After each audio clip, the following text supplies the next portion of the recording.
জনগণের কাছে যে ওয়াদা করেছিলেন, প্রতিশ্রুতি দিয়েছিলেন, অঙ্গীকার করেছিলেন, যদি জনগণ ক্ষমতার কথা বলেন নাই, বলছেন ক্ষমতা হলে মহান রাব্বুল আলামিনের, আর সকল রাজনৈতিক ক্ষমতার উৎস হলে দেশের জনগণ।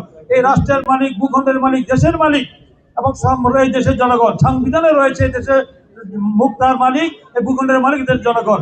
জনগণ যদি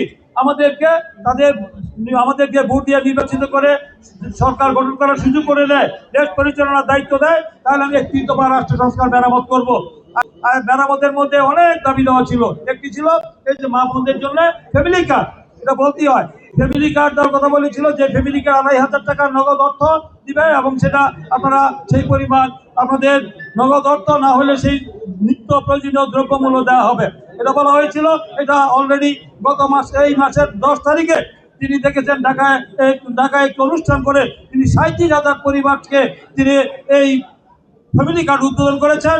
রেইনবো অলরাউন্ডার এক্সটেরিয়র পে বাড়ির বাহিরের দেয়ালের সুরক্ষা নিয়ে থাকুন নিশ্চিন্ত, সাথে পাচ্ছেন 10 বছরের ওয়ারেন্টি। পর্যায়ক্রমে সারা বাংলাদেশের প্রতিটি জেলায়, উপজেলায়, পৌরসভায়, ওয়ার্ড, ইউনিয়ন, গ্রামে গঞ্জে সমস্ত দুস্থ অসহায় এই পরিবারকে এই ফ্যামিলি কার্ড দেওয়া হবে। 21 দিনের মাথায় সরকার গঠন করার 21 দিনের মাথায় সেই প্রতিশ্রুতি বাস্তবায়ন করেছে। বাংলাদেশের ইতিহাসে এটা কখনো করে নাই।